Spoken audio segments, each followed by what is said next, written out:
Hello guys! For today's ulam, ang isi-share ko naman sa inyo yung hindi siya common na niluluto sa bahay. No? Ang lulutuin ko ay menudong gulay. Di ba usually ang menudo is karne, eto naman gulay siya. So, ang gayat din niya or yung chop ng gulay ay maliliit na square, parang menudo din. So, mag-start na tayo.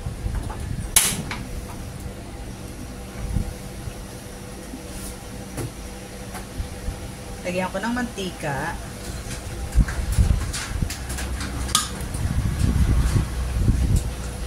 Etong menudong gulay nga pala. Eto, bata pa lang ako, niluluto na to ng nanay ko. Kasi ito yung parang kinalakihan niya doon sa, nung bata pa siya, doon sa kanila. Sa Laguna din naman. Ang alam kong, hindi ako nagkakamali, yung iba, yung parang pinaka-original yata nung menudong gulay is ang gamit na karne ay kalinawan or yung parang bituka ng baboy. Eh dahil hindi pwedeng kumain ng ng bitukang baboy or yung iba naman ay ayaw ng bitukang baboy. So ang gagamitin ko ay karne ng baboy and hipon. So ayan, mainit na. So lagay ko na yung sibuyas, bawang. Ay, hindi. Huwag muna pala sibuyas, bawang. So, ilagay ko muna pala ay karne. Ito, sinison ko na lang siya ng salt and pepper.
Ligay ko na yung sibuyas and bawang.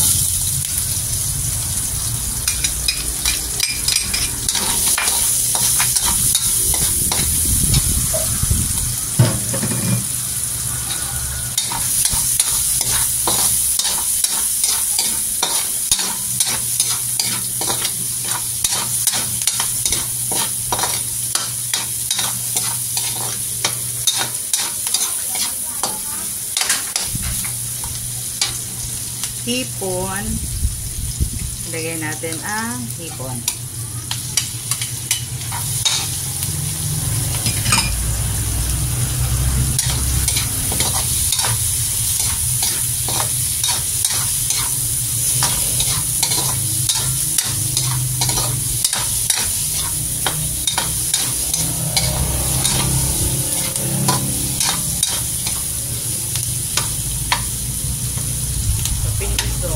Yung ulo ng hipon, lagi kong pinigisa yan pag ginigisa kasi pampadagdag yan na lasa.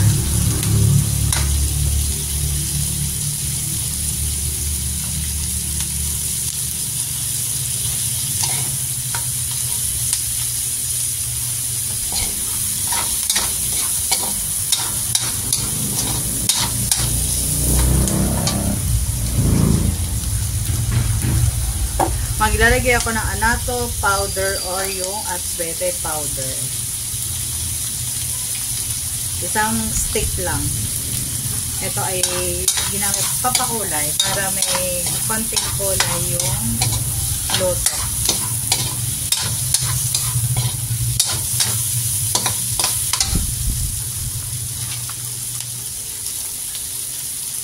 Lagyan ko ng konting oyster.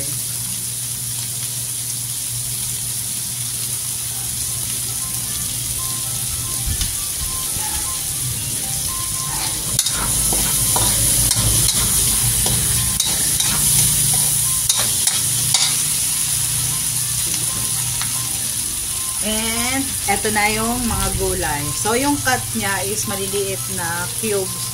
So meron ako dito patatas, sayote, carrots, bagu beans. So meron kasi naglagay na rin ako ng cauliflower kasi merong cauliflower sa ref. Yan, sinama ko na lang.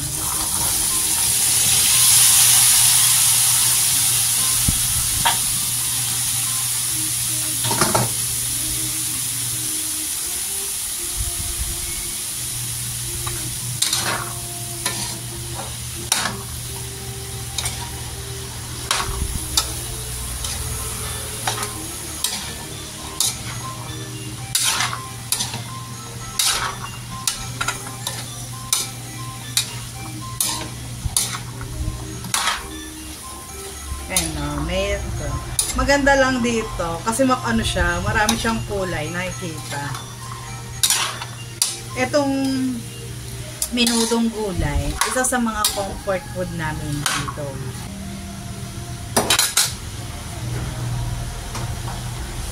So lagyan ko ng konting tubig para hindi lang siya matuyo.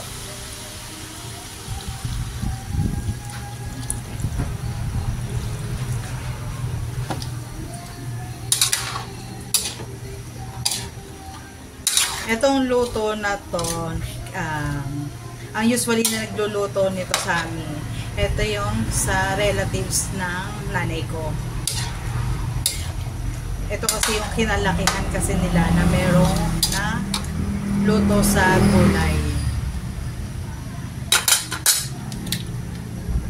Minsan nga tawag namin menudo, yan, menudong gulay.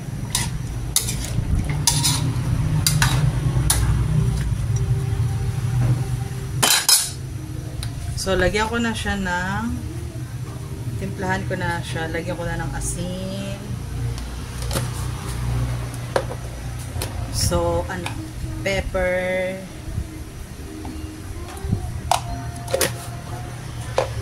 And chicken powder. Kung wala kayong chicken powder, chicken cubes pwede.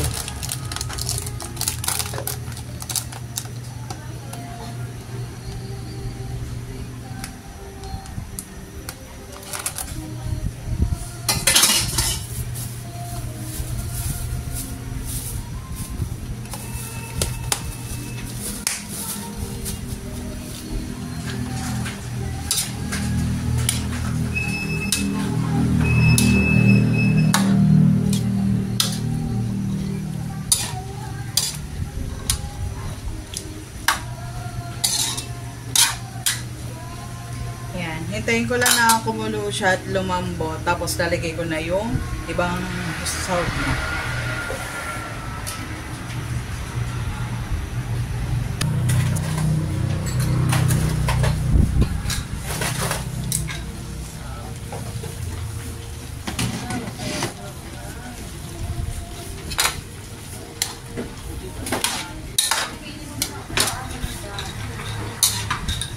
Ilagay ko na ang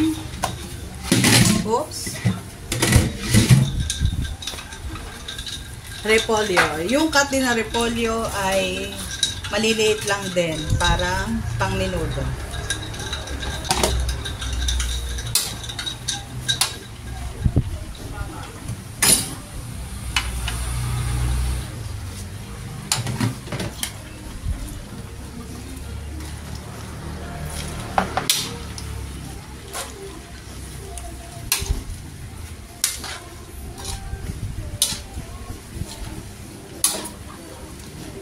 So, lagyan ko ng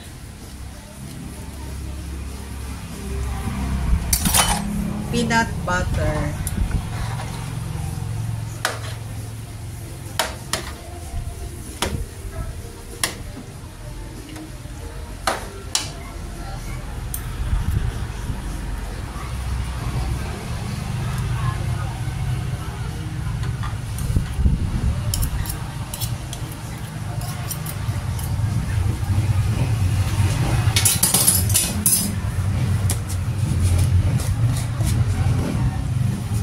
Lalagyan ko na tinurog na mani And last, ito yung gatas. Diba menudo yung tomato sauce. Ito naman, gatas.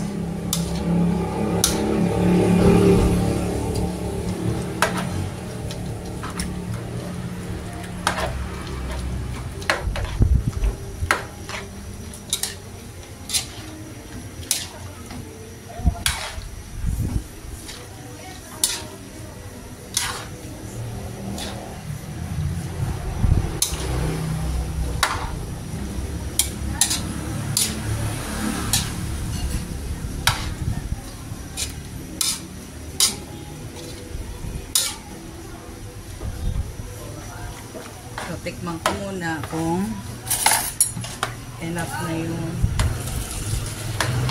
lasa.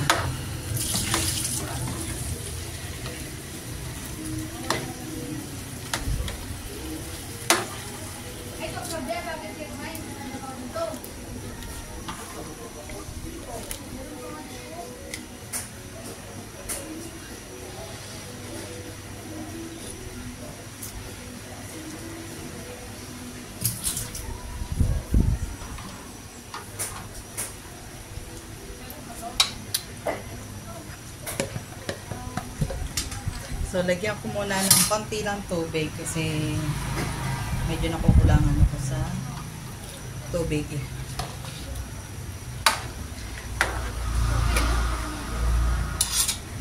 Dagdagan ko na lang ng konting paminta pa at asin.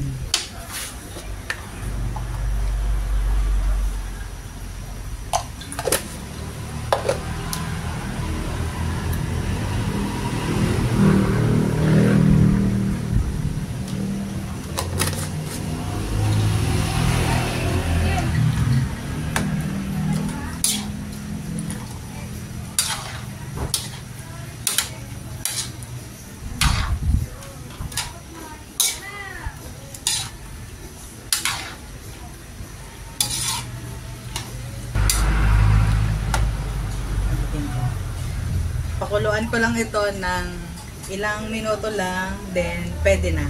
Pwede na kain. Kain na tayo!